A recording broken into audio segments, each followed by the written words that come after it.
That's not how business is done with these permits, especially permits that, this is no Johnny-come-lately operation. They've had these permits for generations. Today, it's the story of Charles and Heather Maude, a young ranch family in southwestern South Dakota that have found themselves indicted for theft of federal property over 25 acres of national grasslands that have been part of this fifth-generation family since 1910.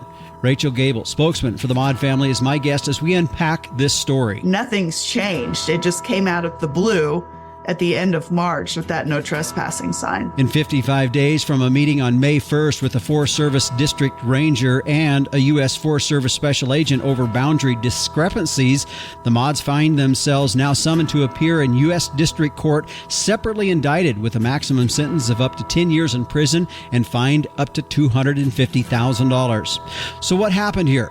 What are the details behind this story?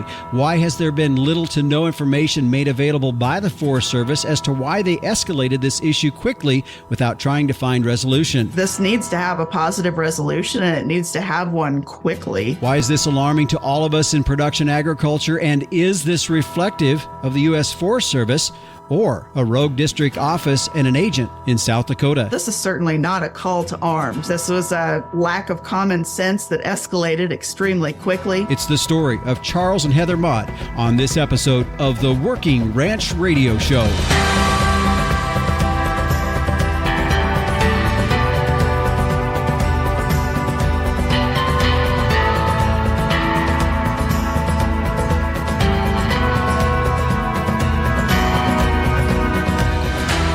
And we welcome you here to the Working Ranch Radio Show. I'm Justin Mills, your host, and we thank you for joining us. We're glad to have you tune in for us along for today's show. By the way, if you missed something, you want to go back and listen to it again, it's pretty simple. You can go to our podcast site at workingranchradio.com. And you can find a link to download the show or listen to it however you want to do. Also, I encourage you to go back and listen to other shows as well. One of the things for those of you that are regular listeners, you've heard me say this before, but if this is your first time listening, a lot of shows we have on here are what we'd call evergreen, meaning that at any point in time you can listen to them and hopefully you're going to find some relevant information in it. We hope that that's the case in most of our shows here today. Today's going to be a little bit different. As you heard there in the opening, we're going to be exploring a story that's unfolding out in southwestern South Dakota. We'll talk more about that in just a moment. But nevertheless, we're glad to have you joining us here on our program today. Be sure to tune in later on in the show as the Captain Tim O'Byrne, who is editor of Working Ranch Magazine, will be in for this week's edition of Tim's 2 Cents. And normally we would hear from meteorologist Don Day with a look at our long-term weather. However, this week he is on the road. In fact, he's down in Florida. For those of you that might follow along with him, you know that one of the things that he does kind of on the side deal is work with some folks in regards to hot air balloon travel. And I don't really know the full details of it, but I know it's something he's done for quite some time. Well, he's down in Florida doing that. We'll hope to catch up with him next week, find out maybe a little bit about that, as well as what our upcoming weather is going to look like as we look into it's hard to believe we're knocking on the door pretty close of the fall time of the year. Well, as we turn our attention towards our program today, we're going to spend the time here looking in detail at this. And I'm just going to outline from you. I'm reading from an article out of the Tri-State Livestock News, just the opening paragraph to kind of get things started here today before I introduce my guest. And it says, Charles and Heather Maude, a western South Dakota farm and ranch couple, have been indicted for theft of federal property. The summons served June 24th of 2024 charged the Maudes, beginning at a time unknown, but no later than December 20th, 2020, did knowingly steal, purloin, and convert to their own use national grasslands managed by the United States Department of Agriculture, a department and agency of the United States, named approximately 25 acres of national grasslands for cultivation and approximately 25 acres of national grasslands for grazing cattle, having a value in excess of $1,000, and did aid and abet each other in violation of a statute. That kind of sets the precedence there, and I don't know for folks that's been on Facebook or social media, maybe you've seen or heard about this story. So today we're going to be looking at that story just a little bit more in detail. Joining me as our guest today is Rachel Gabel, who's the assistant editor of Fence Post Magazine and a farm broadcaster for the Western Ag Network with affiliate stations through quite a bit of the Mountain States areas. And Rachel is also serving as the media spokesperson for Charles and Heather Heather Maude as well. Rachel, thanks for joining us here today on the Working Ranch Radio Show. Thanks for having me, Justin. I appreciate the opportunity. Well, Rachel, this is a story that we're going to unfold and we're going to tell as we go through our program here today. And in light of that, though, I know there's also been a lot of press for the most part that have reported on this particular incident that has happened.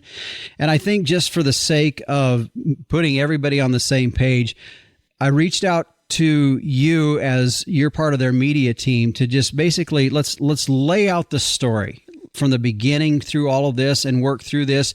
And then as we go through this, we can start to narrow in on some of the concerns that we as ranchers might have when it comes to public lands. Now, I realize there's parts of the country that don't have public lands and wouldn't necessarily understand maybe some of the situations we're dealing with here in the western half of the United States.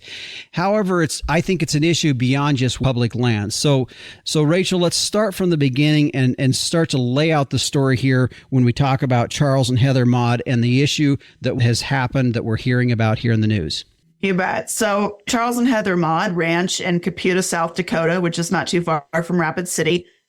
And they were approached at the very end of March in 2024 and asked by Special Agent, this is U.S. Forest Service Special Agent Travis Lunders, to take down a no trespassing sign as the result of a hunter complaint.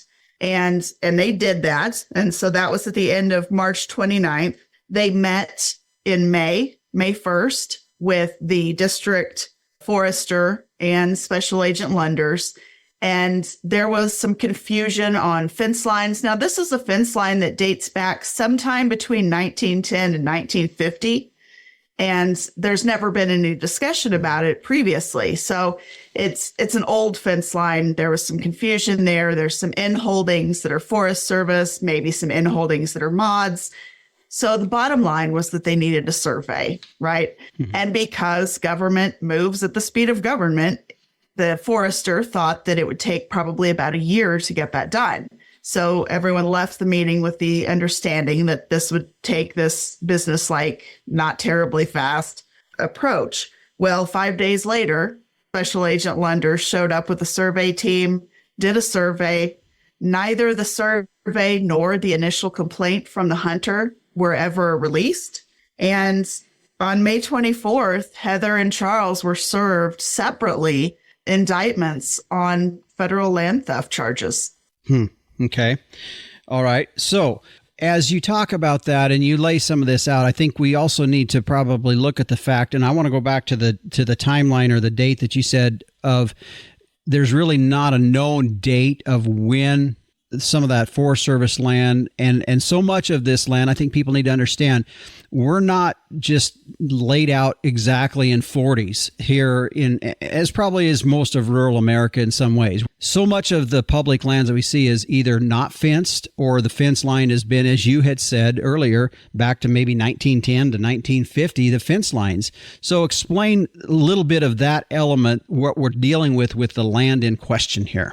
Sure. So the Maude family has owned some of this land since 1910, and it borders the grasslands, national grasslands, on three sides. And the Cheyenne River is kind of the natural border. Like we said, that happens a lot. And, it could have been one of those convenience fencing issues way back in the day where, well, if you put it on the actual border, it will be flooded or, whatever will happen. So it's put a little bit off of where the actual border is. It happens a lot.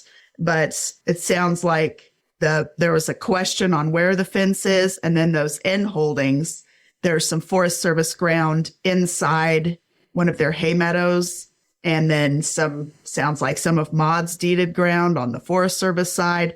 So they just needed that survey. But, this fence line going back to potentially 1910, in 87 days, the Special Agent Lunders took it from take down this trespassing sign to here, federal, threatening these ranchers with federal prison over this question. And the Maudes were incredibly cooperative the entire time. They're paid up. Everything's in good standing. I mean, this is not a situation where the Maudes have been rebellious in any way. Everything is in good standing. And it was really escalated in a non-business-like way that we would not come to expect from the Forest Service. Mm-hmm.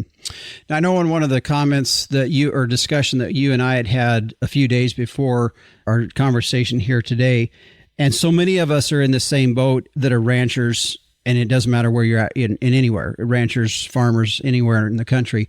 And that is, if you do any work or dealings with the FSA, you have to certify acres every year, correct? And that's something that they had done for years at the USDA office with the FSA, correct? Correct. And of course, the Forest Service and the National Grasslands are managed by, essentially the USDA. And there was not question brought up about that. There was a pivot put on the ground 4 years ago. So it's not like there's anything new. Nothing's changed. The management of the land hasn't changed. They have had the allotment, the permit on that national grasslands for generations. Mm-hmm. Nothing's changed. It just came out of the blue at the end of March with that no trespassing sign. Now, Rachel, it sounds to me like in some of the material that I've read and trying to research some of this story, there's some element of this maybe going back to, again, there's a lot of unknowns in this, which is kind of the concern we all as ranchers have. And I think you're throwing that same question out there to our listeners as well. But there's someday you'd mentioned about a pivot being put in. Explain some of that element that's part of this discussion in this story. Well, as far as the pivot, the base of it sits on Maude's deeded land. And I don't know if it sprays over onto the Forest Service land, because I'm not clear on where the boundaries are either, because we need that survey. But it's difficult to kind of wrap your brain around it because the indictment is sealed and all of these things have never been received. So we're kind of moving blindly toward potentially appearing in front of this Congressional Oversight Committee. And it's difficult to know what's going on, because that's the communication that you would expect with the Forest Service of, here's the complaint, we'd like you to do this. Here is our response. Here is our request. This is what's being done. None of that occurred. So having those unknowns is extremely troubling, because that's not how business is done with these permits, especially permits that, this is no Johnny come lately operation. They've had these permits for generations. Yeah. Well, Rachel, let's take a break here. When we come back, we still have more to unfold in this story. I know there's been a lot of response, or quite a bit of response from public officials, even back into D.C., which I know you have been more on the ground level with that. I want to talk about some of those kinds of things. And as we continue through this conversation, folks, I think the point that we're getting here is telling this story out there, not to try to criminalize or come after any particular one entity, other than the questions that Rachel was raising here about how things progressed in really a non-business ethical fashion, and some of the concerns we would have there. And I think is alarming to each of us as ranchers, whether we have public land or not, other than in the fact that you're dealing with a public agency of some sort. So we're going to visit more about those kinds of questions, those kinds of subjects when we return here on the Working Ranch Radio Show. As we head to break, it's a good time to go refill your coffee cup. It's what I'm going to do. I've got a fresh pot of Cowpuncher coffee all ready to go. It's what we drink here at the Working Ranch Radio Show studios and at the X-Ring Ranch. It's the essence of craft coffee that lies in the bean and the skill of the master roaster. And you'll find that with Cowpuncher coffee. You can give Jim or Trish Williams a call. Check them out online at cowpunchercoffee.com. They've got all different flavors and types of coffee, even the K-Cups. In fact, they sent me a box of K-Cups. I'm going to be trying those out here in the coming few days as well. Grab a mug and let's spur the day with Cowpuncher Coffee.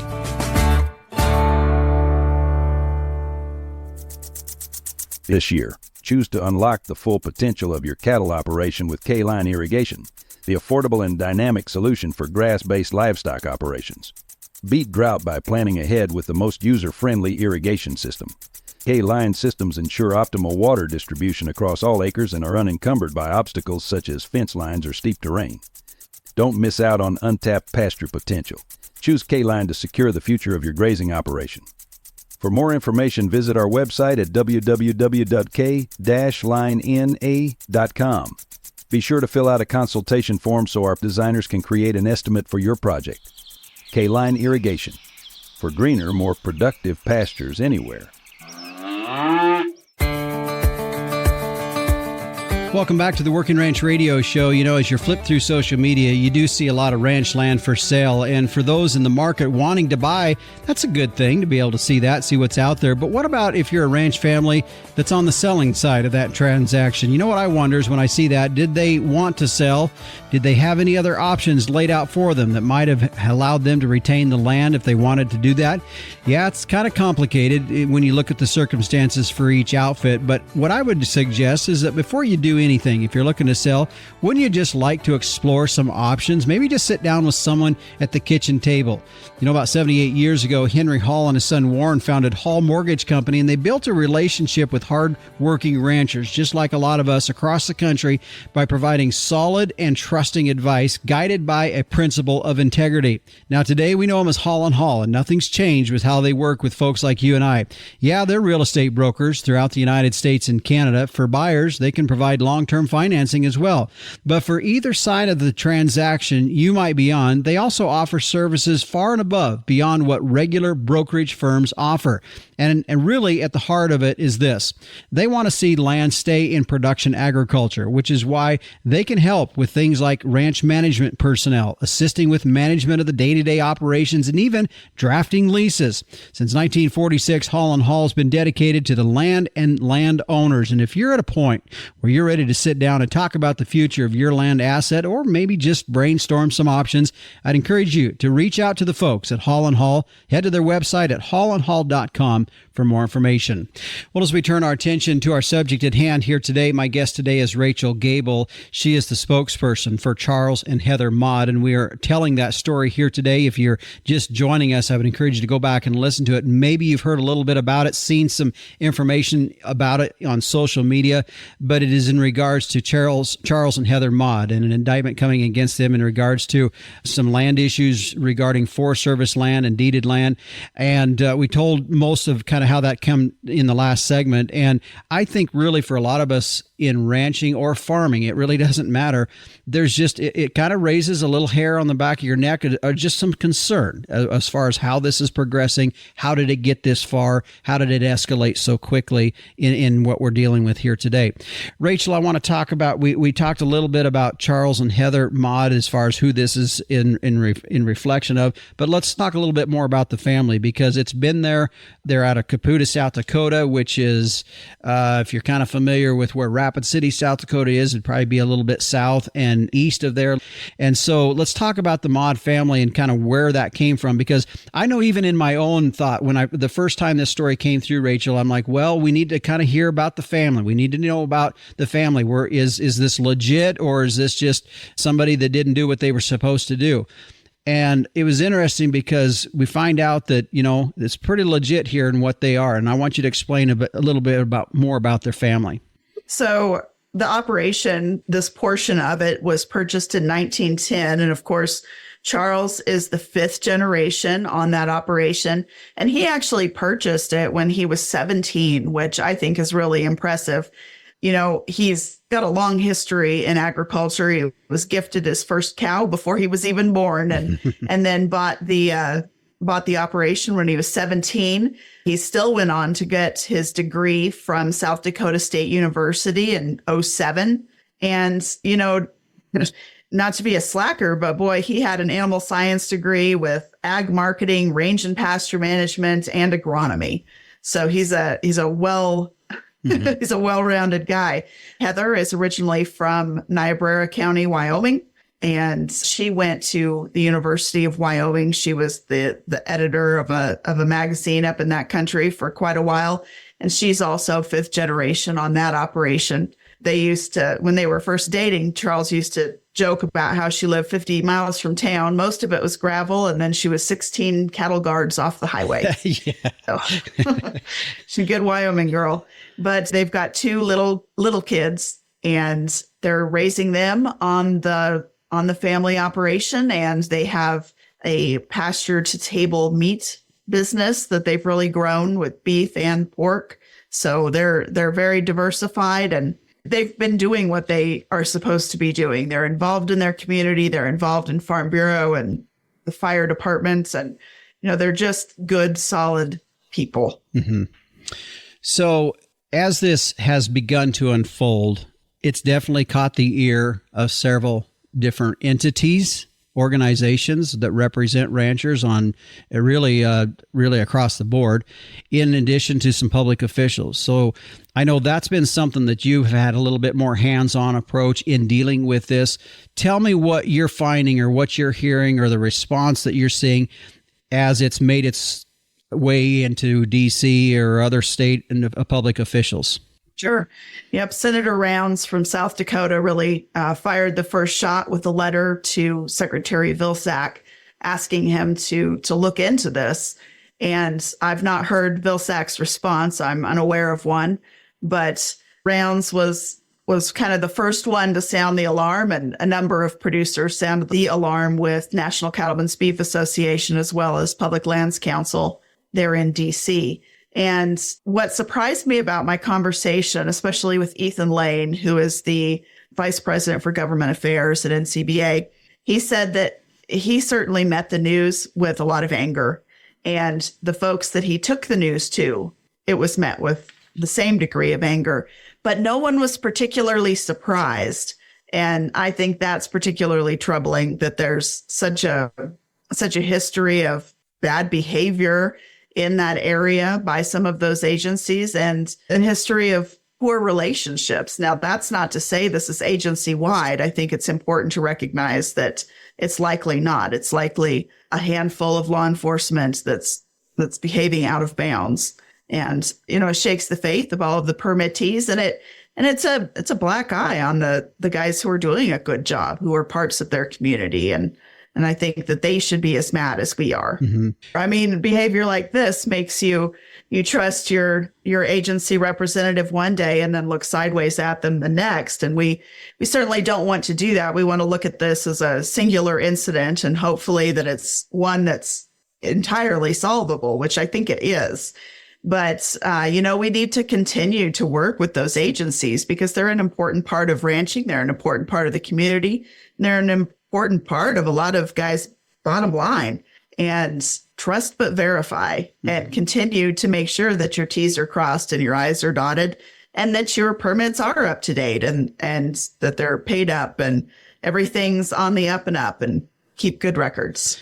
Rachel, in regards to the work that you've kind of been watching and working with in regards to some of the correspondence back in Washington, D.C., you said Senator Rounds, of course, of South Dakota, has had a response to this. I know a couple different of the organizations as well. What are they leading you to believe as far as the next step? I mean, what are they wanting as far as a resolution? What are they wanting to see? What are they pushing for? Sure. Well, we're pushing and we're waiting for the Natural Resources Committee to take a look at this.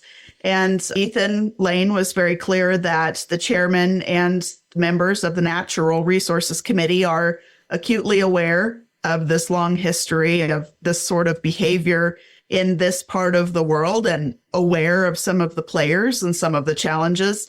So we're looking toward that committee seeing some of these Forest Service, all the way down to Special Agent Lunders and all of the people in the offices who helped make this happen, allowed this to happen, didn't slow it down, didn't do anything to resolve it. I think there's plenty of accountability to go around. And I think that starts with that Natural Resources Committee.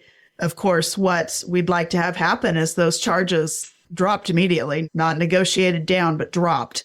And that this is allowed to take a normal course of business to resolve this with a landowner and with permittees that are absolutely willing to do that. Mm-hmm. Well, Rachel, let's take another break here. And when we come back, I want to explore a little bit deeper into the charges that were brought against both Charles and Heather, the scope of all of that, what that all entails. We're going to look at that when we come back here on the Working Ranch Radio Show. This segment today brought to you by the American Gelbvieh Association. Make your crossbreeding count with Gelbvieh and Balancer Genetics. To find out more, go to their website at gelbvieh.org. Capitalize on crossbreeding with Gelbvieh and Balancer bulls. Raise replacement females with added fertility, increased longevity, and greater productivity. Gelbvieh and Balancer-influenced females wean more pounds of calf per cow exposed. In the feed yard, Balancer-influenced cattle offer increased performance, improved feed efficiency, and have excellent carcass merit. Balancers add the pounds, make the grade, and deliver the value. Make your crossbreeding count with Gelbvieh and Balancer genetics.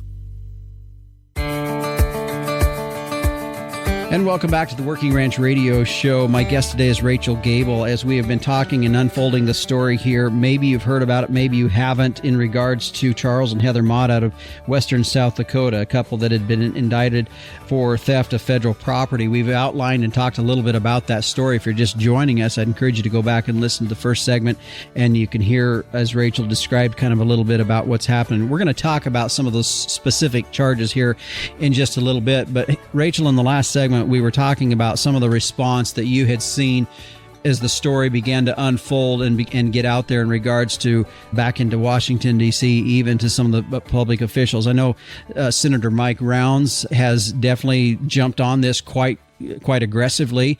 Explain a little bit about what his concern was in the letter that he voiced out there. Sure. His main complaint and his main concern, of course, was that this moved so quickly and that the survey's not been given and there's been no warning prior to being served a summons to appear in U.S. District Court. And this was all while they were working cooperatively to resolve the issue with the Forest Service. So, this is a family that has had permit agreements with the Forest Service for 60 years, and that the Forest Service, through the USDA's FSA, has repeatedly acknowledged those boundaries and those acreages through all of the certifications of those acres for years and years. And he mentions also that the criminal indictment appears unnecessary and that it conflicts with USDA's stated good neighbor practices with regard to the partnerships with permittees and landowners. And it talks a little bit about how it specifically works against the Small Tracts Act of 2020, which would provide greater flexibility in cases like this, where they would be able to work together to sustain the land and all of the things that happened to the Maudes. Senator Rounds' point was that all of those things are inconsistent with what the Forest Service says that their goal to be a good neighbor. Mm-hmm. It's all inconsistent with that.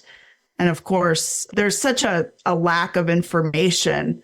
Senator Rounds asked for all of the correspondence between the USDA Forest Service and the Maudes, and all of the correspondence between the Forest Service and the Department of Justice, because we just don't have it. We just don't know what all of that was. So we're really going into being threatened with federal prison over evidence that we're not even sure what it is. Yeah. You had talked about that Senator Rounds had sent a letter to USDA Secretary Tom Vilsack, and you've yet to hear any response on that. And I want to give him the benefit of the doubt by all means, because I know there's a lot of things that he deals with. But is there a little concern that at this point in time, I don't know, what was the date that Senator Rounds sent that letter to USDA Secretary Vilsack? You know, off the top of your head? July 7th. July 7th. So we're over a month out. Any concern that we've not heard any response from the USDA's Secretary of Agriculture? Well, it really speaks to the speed of government and the speed at which the USDA typically moves. And we're seeing that from the secretary, but we certainly didn't see it from the Forest Service. So it could be that he's waiting to see what the Natural Resources Committee has to say. And I can't put words in his mouth, but it is frustrating that we've not heard anything back. You had mentioned, I think, in the previous segment about the committee meeting. What's the timeline there? Do you know when they're planning to meet? Maybe you already mentioned that, and I didn't write it down here in front of me. But what's the timeline on that? I'm not sure, but I would expect it in the next 30 days. Okay. I would think. Like I said, it's really frustrating because government moves slow, and unfortunately, moving from a no trespassing sign to federal indictments in 87 days is not reflective of the typical speed of government. But we're certainly seeing that as we're asking for the government to move on this. Yeah. So that's been frustrating. One of the things you mentioned was about the Small Tracts Act that was updated in 2020. And coincidentally, as I'm here in northeastern Wyoming and Weston County, Wyoming, a neighbor to my south who is chairman of the Association of National Grasslands and a gentleman I know fairly well, Ty Checketts out of Newcastle, Wyoming, is chairman of the National Grasslands Association and has some real concern, mainly because it feels like hopefully this is not reflective on the Forest Service as a whole. And I think that was something you and I talked a little bit about a bit ago. But the reality was that Small Tracts Act that was updated should have made some accommodations for this, correct? Absolutely. That allows the Forest Service to trade or sell tracts less than 40 acres under certain circumstances. The original correspondence was that it was like 10 or 20 acres. So it certainly would have fit under there. Of course, Checketts is the Association of National Grasslands president. And he said that when he spoke to Carrie Stadheim, who's the editor of the Tri-State Livestock News, he said, the Small Tracts Act should have certainly been a possible resolution. And he did say that this is uncharacteristic of the Forest Service and it's strange and it's scary, but it could have been handled in a much more peaceful and resolution-driven manner, and that the Maudes were willing to work it out. And the Forest Service had the Small Tracts Act in their back pocket, and so it should have been fairly easy to resolve. That Small Tracts Act amends the authority to sell or exchange or interchange small parcels of land that are 40 acres or less. So if there were Maude private deeded land on the Forest Service side and Forest Service land on the Maude side, well, there could have certainly been a swap. Now, that's not something that's going to happen overnight, but that's a tool in the toolbox that is allowed, and it's right, and it's good to have that ability to make those decisions on the fly for the boots on the ground guys. Well, and I think that was put into place in some ways so that it doesn't have to go to a committee. Right. Which is what we're waiting on, in a way, for any resolution to happen. And it sounds like now we're headed to a point where it's going to have to be in front of a congressional committee to maybe see some resolution in some of this, which is in a way kind of unfortunate. Let's talk about the indictment, because I think that in itself is also another a little bit of an alarming thing. And I guess in all of this, it's as you start to do 1 + 1 + 1 + 1, things start to add up. And that's probably where, for just those of us listening, that has some alarm. We keep saying that over and over. Let's talk about the indictment, because they were both indicted independently, which brings a whole other element to this entire deal. So explain that, Rachel. Sure. So because they were indicted separately, it's because the Forest Service is claiming that they aided and abetted each other in the theft of this federal land. So because they were indicted separately, they both have to maintain separate counsel. So 2 different attorneys, 2 different sets of hours and paperwork and everything separate. So it essentially doubles the cost on something that's already not only unnecessary, but certainly very expensive. So they were indicted on the theft of federal property. And of course, the indictment's sealed, so we don't know exactly what's in it. But on the summons, it said that sometime beginning at a time unknown, but no later than 2020. Okay. So in that timeline, they did knowingly steal, purloin, and convert to their own use national grasslands managed by the USDA. And they say it was about 25 acres, having a value in excess of $1,000, and that they aided and abetted one another. So essentially, legally, they're not even to speak about this to one another because they were indicted separately. Has there been any assistance to them from legal minds, lawyers, attorneys, or firms that have been willing to reach out or help them at all? I think there's been some help and some guidance, but they've both had to retain their own attorneys. And so they're facing, up to 10 years in prison each, and fines up to $250,000 each. Mm-hmm. And I know it's probably something I should have mentioned when I first introduced you in the first segment. It was part of the reason that you're here and you and I are having this discussion is because they've been advised, of course, is to not have any media discussion at all. And so you've kind of been that mediator for them on that. And I think that's something probably should have spelled out when we first started talking here today, why we're not talking with them directly. In regards to this indictment and the complication of them both being indicted separately. Is there anything else from a standpoint of complications in that element that you can think of that just makes this even more complicated? Well, I think some of the things that have come to light since then have been also complicated. This special agent, Travis Lenders, also approached one of their neighbors, and his name is Frank Bloom. He's a neighboring rancher. He shares a fence line with the Maudes. And he said that same agent just completed what he thought was a 4-day survey near his house. They were on his private deeded land without permission, and they were out there for 4 days, but never communicated to him what they were doing. Mm-hmm. So, of course, it seems fairly simple that the Forest Service could have come to this landowner and said, hey, we're going to survey this, FYI. But Lenders didn't tell Bloom why they were surveying the property, didn't give him anything. And he said that he has 11 acres of national grasslands is on his side and 40 acres of his is on their side. So this seems to not be just a Maude issue. It seems like this is probably a convenience fence that was put in with some just common sense in mind back in the day because it's right there on the river breaks. So he's kind of waiting to see what happens with him. Mm-hmm. And we certainly don't want to see another federal indictment over 11 acres on this situation either. So it's that concerns me greatly. Yeah, that's for sure. All right, Rachel, let's take one more break here. And when we come back, I just want to wrap up our conversation and at the same time, kind of how should we think through this? I think we've been very cautious as we've talked through this as far as where the concern is at. But as we kind of come to some resolution, what can we do? What should we be doing? What are we hoping to see happen in that? And that'll how we can wrap up our conversation here today. We'll be back on the Working Ranch Radio Show after this.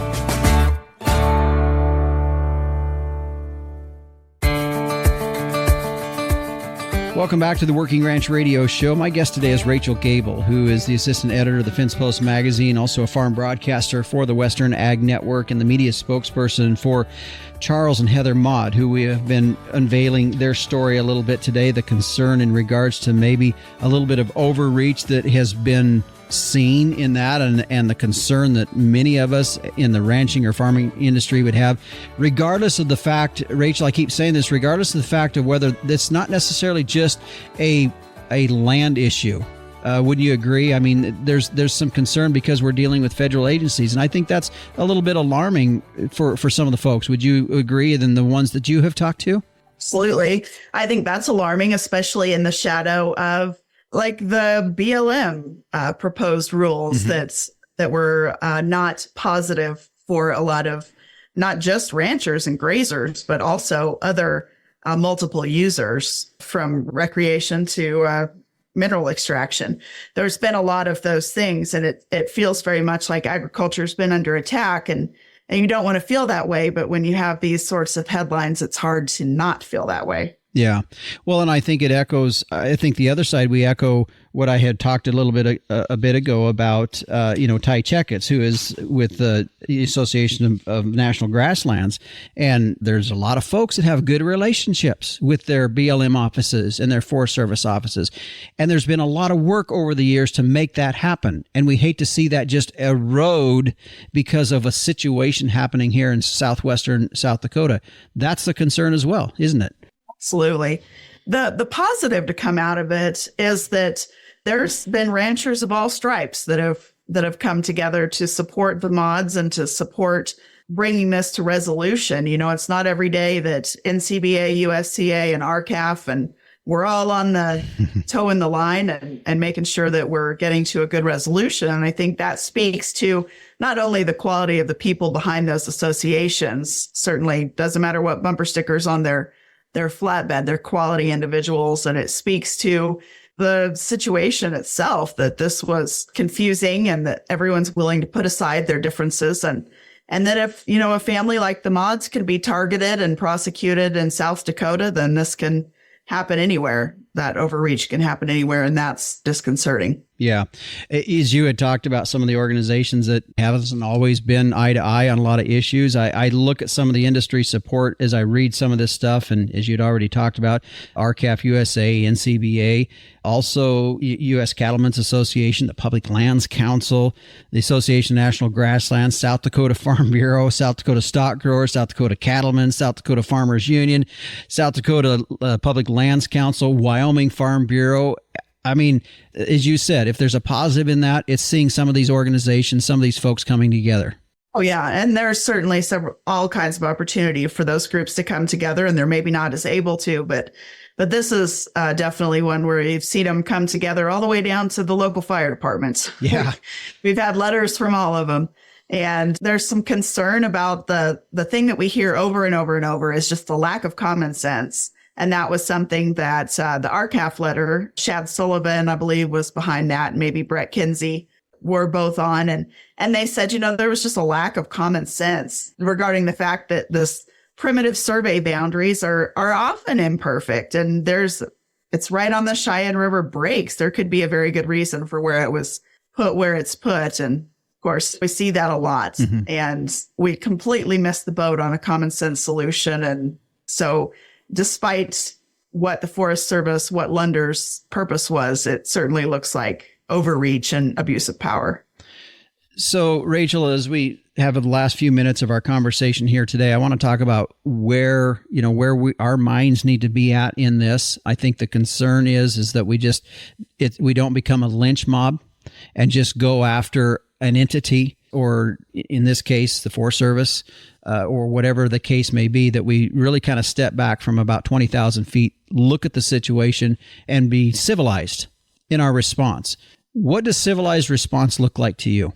Civilized response looks like reaching out to your representatives and reaching out to your Forest Service representatives to make sure that all of your permits are in line, and reaching out to your trade organizations that you belong to and communicating to them that's what you think about this and what you want them to move forward with. This needs to have a positive resolution, and it needs to have one quickly. Mm-hmm. So we need to just hold each other to a better standard. This is certainly not a call to arms. This is not a Bundy standoff situation. Yeah.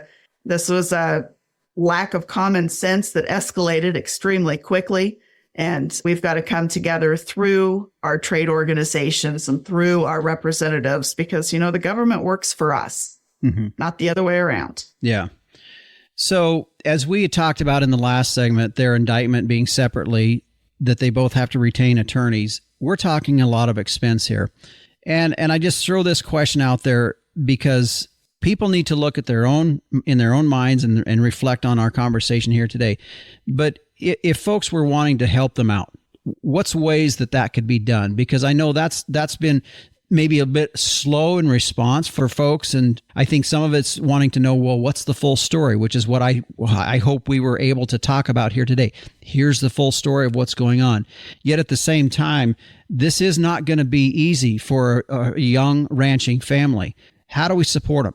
Well, you can support them through pushing your trade organizations and your elected officials to action, of course, but there's also a GoFundMe that is available, and we can certainly put that in the show notes, or mm-hmm. It's on Tri-State Livestock News, it's on the Fence Post magazine, and it's also on Western Ag Network, so it's certainly fairly easy to find there. But this is going to be an incredibly costly thing, because they've doubled their expenses. And of course, fighting the government is never cheap. Yeah. I don't know that we talked a little timeline on some of the other things that have happened. Do we have a timeline on when things are going to start to happen for them? We're talking being in court. I know they're already having to meet with an attorney now, so that's happening. But what's the next step that's going to happen? Well, it sounds like the attorneys are going to see what's in the indictment, or have seen what's in the indictment, so they kind of know what they're working with, moving toward the next court date, and I don't have in front of me what that court date is. And I'm not sure that it's even public record and then it's been put out there. But hopefully the committee will move to action here in the next 30 to 45, 60 days. And that's because those folks are the ones with the oversight powers there in Washington, D.C.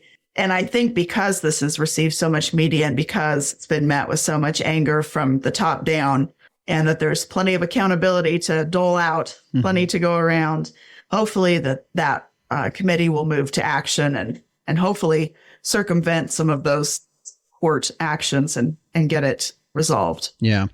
Rachel, just a final comment here on one of the things that you kept saying, and it was also reflective in a lot of the different folks' response, is a common sense approach to getting this figured out. And I think the concern here is the fact that as we wrap up here today, the concern would be is at what point was the failure in the system that allowed it to get to this point? There's been a breakdown that's allowed this to escalate. And I think really that's part of this resolution that is being sought, is finding that weak link and getting that resolved. Would you agree? Oh, absolutely. You know, when you're looking at something that happened sometime between 1910 and 2020, but came to fruition with threatening a couple with federal prison in 87 days, there's clearly a breakdown there somewhere. But we've got to figure out where that breakdown was sometime between 1910 and 2020. You bet. Well, Rachel, just some final comments from you. I appreciate you coming on. I know as you've been the media spokesperson for the Maudes, and you yourself, an ag reporter yourself, delving into this as well and looking at it from a media perspective, just some final comments from you regarding this. Well, I think it's important that we maintain those good relationships that we have in our communities, and we maintain that the Forest Service does want to work in partnership with ranching, because ranching and grazing and permitting and hunting and mineral extraction and recreation and everything is very important on those Forest Service lands, on those BLM lands, any of those multi-use lands. And I think that we enjoy a beneficial relationship there, and that with a bit of common sense and a bit of double checking to make sure that everything is on the up and up certainly benefits everyone. This isn't a call to arms. This is just a call to get your attention and to show that this can happen in the worst case scenario, of course, but we need to be aware and make sure that we're holding up our end of the bargain. You bet. Well, Rachel, thanks for joining us here today on the Working Ranch Radio Show. Of course. Thanks for having me. You bet. Now, if you'd like to continue to follow along with what is transpiring in this story for Charles and Heather Maude, a couple places you can do that. If you just probably go to social media or you search online the websites for either the Fence Post magazine or, of course, the Tri-State Livestock News, which is kind of the mothership of that media source there. Tri-State Livestock News is out of South Dakota following this story and has been quite extensively. Rachel is affiliated with both of those publications. You can follow along there. And then also, if you're interested in helping the Maudes with some of the financial support or legal support that they might need in regards to a lot of this that's going to take place. It's already taking place. We will leave a link in the show notes where you can go to the GoFundMe page or any information there should you desire to help them out in that case. But in regards to our story here today, again, to reemphasize what Rachel said a couple times, it's not a call to arms. It's a call to being attentive, a call to action, to reach out to your fellow senators, your respective senators or congressmen and women. Let them know what's going on, your industry organizations, to let them know what's going on so that we can be united as an industry together in support of this young family. And should you want to give financially or legally, however you want to do to help them in their legal support that they're going to need, please feel free to do as you feel called to do. Again, we will have links to that information in our show notes here today. Stay with us. When we come back, the Captain Tim O'Byrne will be in for this week's edition of Tim's 2 Cents. Fascinated by our wild weather? Now you can learn, appreciate, and understand the weather in your own backyard with the new Tropo Rain Gauge. Having achieved the highest rating of any product reviewed by the weatherstationexperts.com, the Tropo boasts rugged durability, impeccable accuracy, and precision to the 100th of an inch. Visit measurerain.com to order a Tropo today and use code RAINDAY. That's RAINDAY for free shipping and 10% off. Go to measurerain.com. Hey, Justin. Hey, everybody out there in Working Ranch Radio Land. I know you're hard at it. Fall's coming. I can feel it in the air, even down here in the blistering hot Southwest United States. I don't have a whole lot of time today, Justin, because we're putting the finishing touches on our September-October issue of Working Ranch magazine. So many great photographs in this issue, so many great stories. One thing kind of jumped out at me. It was our illustrious publisher, Drew Lawler, was walking through the concourse at John Wayne Airport in California and saw one of those backlit big advertisement signs, and it was from the California Cattle Council. And it just was a great message. It said that we are sustainable beef producers and we take care of California's rangelands and forestry. And it's just a great message to have out there to the urban folks that are going through airports like that. Great job, California Cattle Council. And boy, I tell you what, my phone's ringing off the hook here, Justin. I better get back at it. So back to you in the booth. All right. Thanks, Captain. Appreciate the work there. Looking forward to that next issue of Working Ranch Magazine coming out. And folks, just a reminder, if you do not have a subscription to Working Ranch Magazine, it's actually quite simple. If you go to the website at workingranchmag.com, you can start your subscription there. Or by chance, of course, you can do it the old-fashioned way. Nothing against it, but it's kind of how we used to do it on magazines. If you have a copy of one, there's usually a little card in there that you can start your subscription as well with that. And I can tell you, this is one of the most informative magazines there is out there for those of us in ranching, and I think you'll enjoy and learn a lot from the articles that they have in each and every issue. So again, if you don't have a subscription, it's pretty easy to get started. Go to the website at workingranchmag.com. We'll take a break. When we come back, I'll tell you what we're going to be working on for next week's edition of the Working Ranch Radio Show. Capitalize on crossbreeding with Gabel and Balancer bulls. Raise replacement females with added fertility, increased longevity, and greater productivity. Gabel and Balancer influenced females wean more pounds of calf per cow exposed. In the feed yard, Balancer influenced cattle offer increased performance, improved feed efficiency, and have excellent carcass merit. Balancers add the pounds, make the grade, and deliver the value. Make your crossbreeding count with Gabel and Balancer genetics. A lot of debate in our industry regarding mandatory animal identification, and next week we're going to hear both sides of that issue, as we'll hear from NCBA and why their support of that.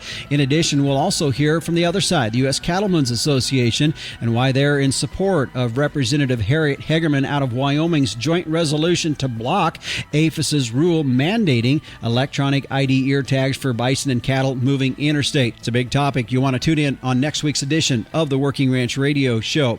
Before we head out here today, thank you to our sponsors of the Working Ranch Radio Show, the American Gabel Association, Hall & Hall, Purina, Equine Supplements, Cowpuncher Coffee, and Tank Toad. It's what we use here on our ranching operation to monitor our water cistern tanks. Give Meadowlark Solutions a call today for tank monitors, well controllers, generators, and more at 801-252-6135 or online at tanktoad.com.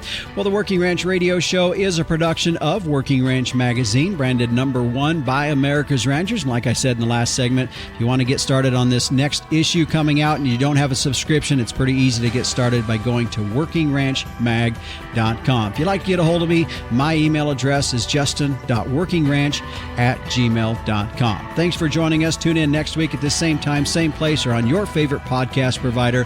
I'm Justin Mills, and until next time, keep your chin down and your mind in the middle. So long.